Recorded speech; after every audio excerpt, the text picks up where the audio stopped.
Hello and welcome to the Top Hearthstone Cards of the Week. I'm your host, Shoppy McGopper, and this is the show where we go through the r/custom Hearthstone's top cards of the week live. First of all, big shout out to username SlitB and also user Pi, who on Reddit has compiled the top custom Hearthstone cards of the week. First up, we have Funeral March, a 1-mana secret for Paladin. When an enemy minion kills a Silverhand recruit, summon 3 1/1 Silverhand recruits. Okay. That's pretty good. I think this is kind of too powerful effect. The thing with the secret though is that it can't be activated on your turn. So it's not like you can use your hero power and then, attack with that. Your enemy minion has to kill your Silverhand recruit, which your enemy minion probably won't prioritize that often. With that said, summoning 3 Silverhand recruits is kind of crazy. I could see this if it was summoning 2 1/1 Silverhand recruits. Just because then it's like, 1 mana, twice the value of your hero power, and I could see that card working. I think this is a little too powerful because I think there actually is some kind of crazy power with the Silverhand recruit aggro right now. So I think this would be too powerful. It's a good idea, but I think there does need to be a secret revolving around the Silverhand recruits. Next up, we have Janice, the Mistress of Illusions, which is a 7 mana 6/7 Mage Legendary. Battlecry, discover a powerful secret, and these are the powerful secrets. So there's Smoke and Mirrors, which when a minion attacks your hero, destroy and gain 8 armor. Nice. It's combining the two evaporate? Fuck, I don't know what it's called. That and Shield Barrier. So that's pretty cool. There's Anticipate, when your opponent casts a spell, counter it, and add a copy of it to your hand. That's nice, adds mana bind and counter. And Prestige, when a friendly minion dies, put 2 copies of it in your hand, then summon a random minion at the same cost. I mean, that one doesn't work as well as the other two, but still. That's pretty good idea. The only thing I have issue with this, with legendaries that discover these secret powers. Now, I know Kazakus was, it wasn't the first one to do it. I think it was the first one to kind of break it, right? So when discovering the crazy big spell, combining that in a Reno deck, it was kind of pushing it over the top. There's some problems with giving that much power to a card. At the same time, these aren't too powerful, right? It's like, so, combining just 2 secrets isn't too crazy. The thing with this is the discover mechanic, so you can guarantee pick each one, and that actually gives an advantage to your opponent. Because let's say you, as the opponent, have a big minion on board, you're probably going to predict that they pick Smoke and Mirrors as opposed to Anticipate or Prestige. And if they have a big minion or a valuable minion, they're probably going to pick Prestige. Let's say you have Jandis, Mistress of Illusions, put out Prestige, and then you just get another Jandis. That would be some cheese, but this is kind of, determining a skill gap between your player. Whether or not they will realize that it's Prestige, Smoke and Mirrors, or Anticipate. I think Anticipate is probably the weakest out of these, which is kind of odd because right now Counter is getting a lot of play and stuff like that, but this is definitely for more of a control deck, so I think I've talked myself into it. I think this would be a really good card. I think it would be pretty balanced too, and it would just be another secret that could work well, and more importantly, it doesn't include Ice Block. Alright, next up we have Freya, a 3 mana 3/3. I want to say this is Druid, maybe Hunter.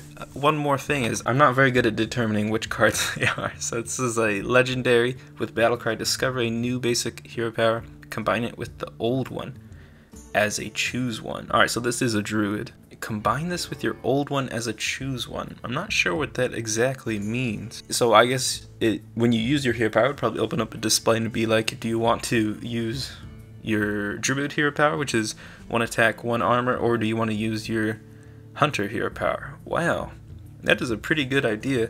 And then of course, if you have that legendary Feral Rage, no, not Feral Rage, fuck, too many aggro druids, man. The one that allows you to choose both, that would allow you to do like 3 attack or draw a card, do 1 damage, but also gain an armor and do 1 attack. I think this is a pretty cool card. The thing is, I see this being played in a lot of aggro decks, right? So in terms of control, what can you do? Mage is only slightly better than your hero power just because, you can ping off a big minion. I guess you could do Warlock, tap and get a card, and that could be good for control, but really I see this card being used as aggro.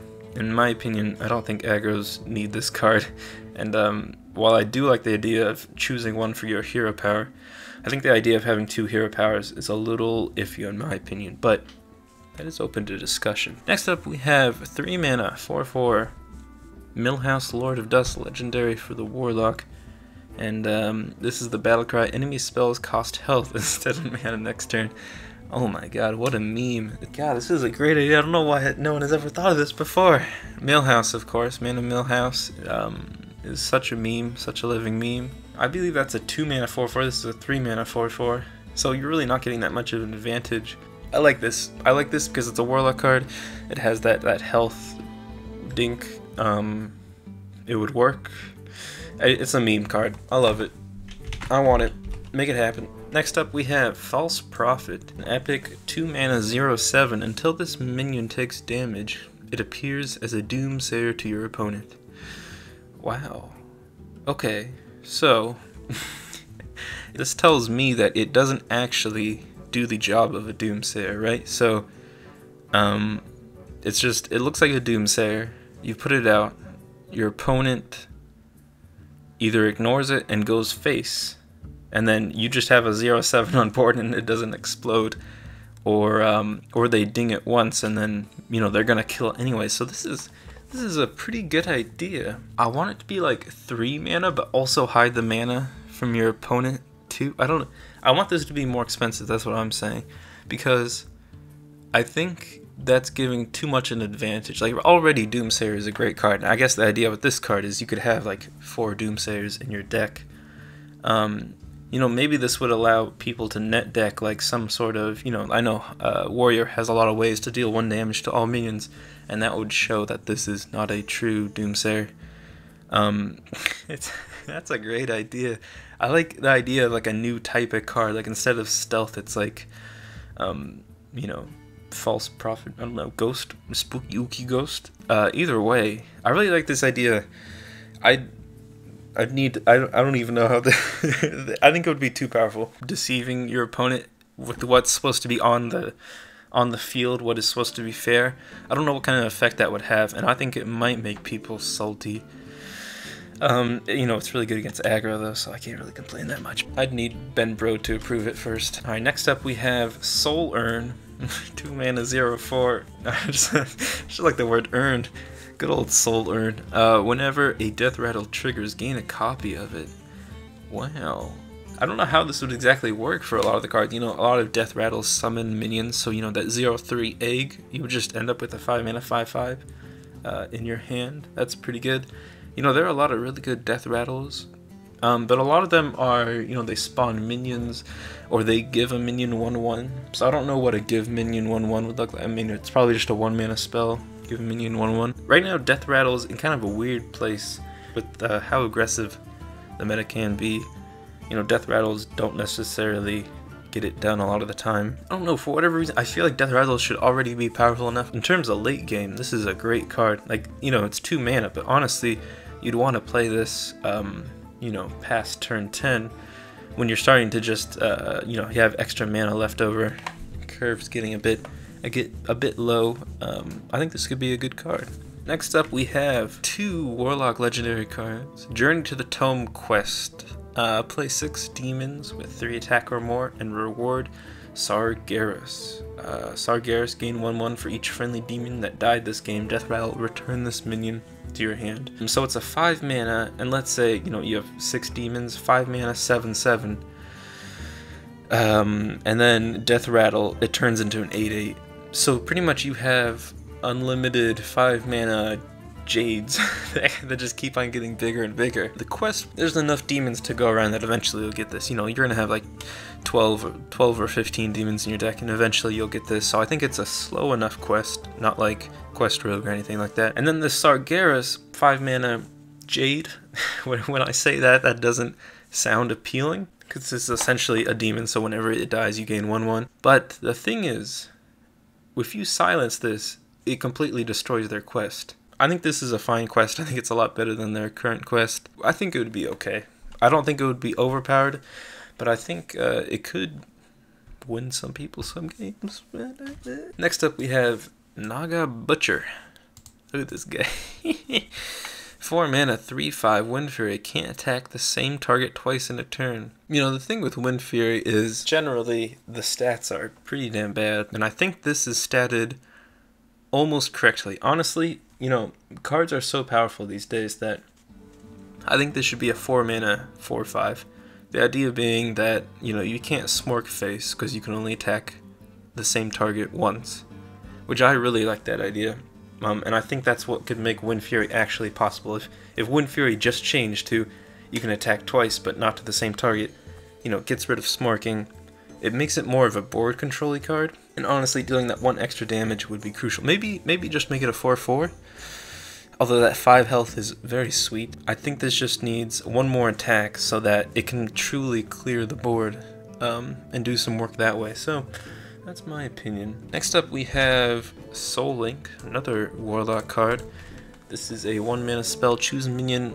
All damage your hero takes this turn is dealt to this minion instead. The idea being you put it on an enemy minion, you know, you tap, you hit yourself in the face with 4 damage, you do whatever you do to kill yourself or to damage yourself, and you can potentially get rid of a big enemy minion.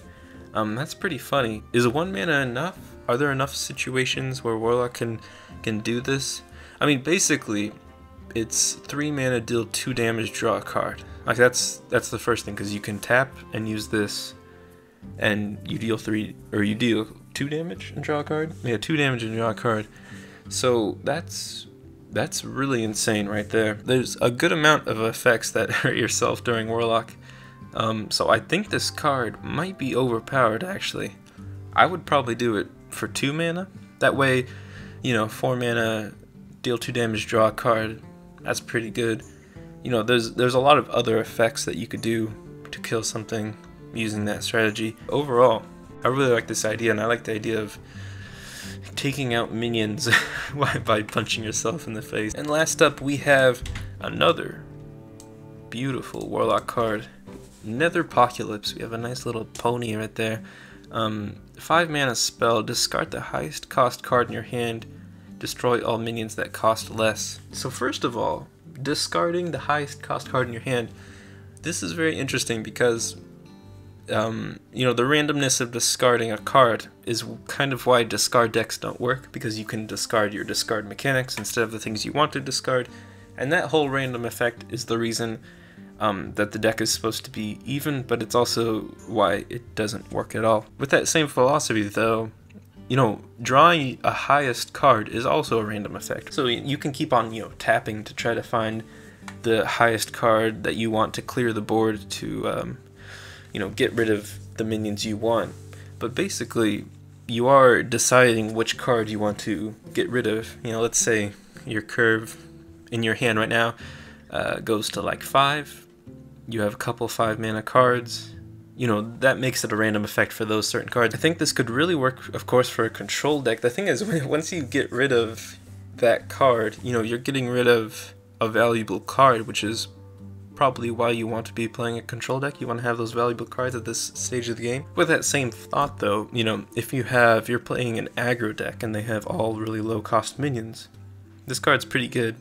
With that said, it's turn 5, so you're probably already close to being dead by the time this is going to be able to get played. I think that's the best mechanic about this card, discarding the highest cost card in your hand, because that actually gives some legitimacy, some deck building, some strategy. I think this is the most interesting discard custom card I've ever seen, and I think it would be pretty cool. Thank you for watching. I've been your host. I forgot what my name was earlier. The show will be out every Sunday from now on, and thank you for watching. Until next time.